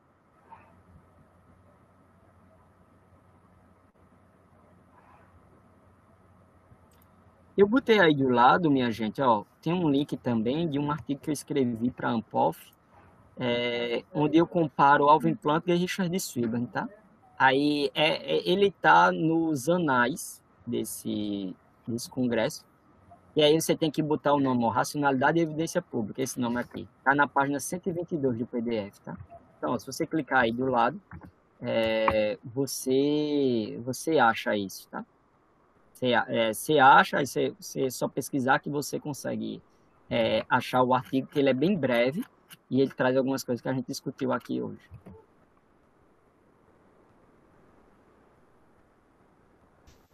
Tranquilo, Bruno. Mais alguém? Já pra gente ir caminhando para o fim. Bruno, tá me ouvindo? Sim, Pedrão. Sim. Sim. Falando sobre a forma que o Richard Swinburne pensa em conhecimento, me lembrou um pouco do método dialético do Hegel. Tem alguma coisa a ver ou eles têm alguma diferença entre si? Em que sentido, Pedro? Diga aí. No sentido de que você tem vamos dizer assim, ele coloca o conhecimento em diálogo de duas pessoas, em que você apresenta o seu conhecimento inicial, a outra pessoa apresenta uma antítese, vamos dizer assim, usando termos de Hegel, e um dos dois vai estar certo de alguma forma, então vai produzir daí o conhecimento entre a tese e a antítese, nesse sentido que eu entendi. Tipo, pode ser feita essa comparação, Pedro, mas é porque, tipo, digamos assim, Hegel era mais otimista com relação ao conhecimento, à racionalidade, conseguir ser capaz de formar tese, antítese, síntese, etc. Já tudo que Swinburne parece um computador humano, sabe? Porque tudo que ele pensa é em termos de probabilidade. Aí, Pedro, ele fica pensando assim, peraí, qual a probabilidade disso? Qual a probabilidade daquilo? Qual a probabilidade daquilo outro? Tipo, conhecimento para ele está muito relacionado à probabilidade e a gente conseguir demonstrar aquela probabilidade. Então, quando ele argumenta assim, Pedro, que a gente pode aceitar uma crença prima facie, né? Até que alguém mostre uma evidência contrária, é porque ele pensa o seguinte: qual a probabilidade de eu ver que tem um sofá na minha frente e ter realmente um sofá na minha frente? Aí ele pensa, é alta. Mas se alguém coloca em xeque, então eu já tenho que rever, porque a probabilidade de que a pessoa não está me ludibriando também é alta. Então, ele sempre pensa, é como se fosse uma calculadora, sabe? Você sempre pensa em termos de cálculo e vai calculando qual é que tem a probabilidade maior, qual é que vai ter a probabilidade mais significativa, etc, etc, etc. Entendeu? Sempre em termos disso. Ele não está nem preocupado assim em, digamos assim, a gente cruzar as duas para formar um novo conhecimento. Ele sempre está preocupado em, digamos assim, qual daquelas crenças tem mais probabilidade de estar correta? Qual daqueles pontos tem mais probabilidade em ter razões? Ele sempre está pensando nesses termos. Entendi. É porque eu perguntei isso porque justamente o que tu falou, que o Hegel ele pensa muito de uma forma mais racionalista, vamos dizer assim. E eu lembrei do argumento justamente do Plantinga sobre essa questão da probabilidade das faculdades cognitivas serem questionáveis ou não. Naquela quando ele está falando sobre a evolução. Eu acho que entraria bem aí nessa questão do Swinburne também.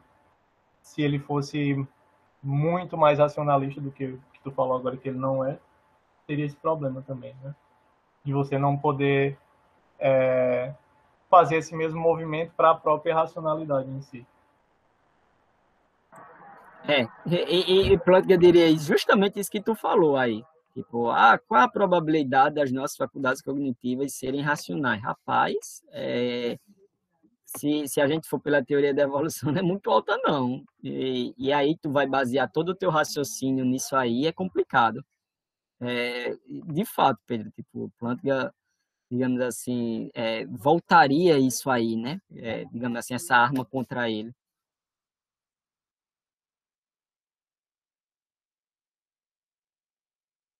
Entendi. Outra coisa também, quando ele pensa dessa forma, ele pressupõe uma ideia de neutralidade? Tem alguma coisa por trás disso? Uma espécie de base neutra, vamos dizer assim, para poder criar esse conhecimento em cima? Ou ele tem alguma ideia de pressuposto também, como Plantinga? Tem um pouco aí de neutralidade, mas assim, a neutralidade que ele pensa é o seguinte: você tem que argumentar com outros a partir de uma base que vocês dois tenham em comuns.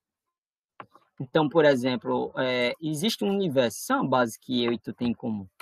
Por exemplo, o universo é finamente ajustado, isso é uma base que a gente tem em comum. Por exemplo, existem seres conscientes, isso é uma base que tem em comum. Então, a partir do momento que a gente tem essa base em comum, a gente vai ver no cálculo da probabilidade o que é que faz mais sentido. Entendeu? Mas ele acredita que, dado a evidência pública, a gente tem que argumentar a partir dessa base comum aí. E como a base comum é algo que todo mundo concorda, então ninguém discorda que não existe um universo. Então, é a partir daí que a gente tem que avançar, sabe? Ele não... quando a gente fala de neutralidade em termos dele, é neutralidade nesses termos aí, dessa base comum, e a partir dessa base comum a gente vai discutir o que é mais provável, a hipótese 1 ou a hipótese 2.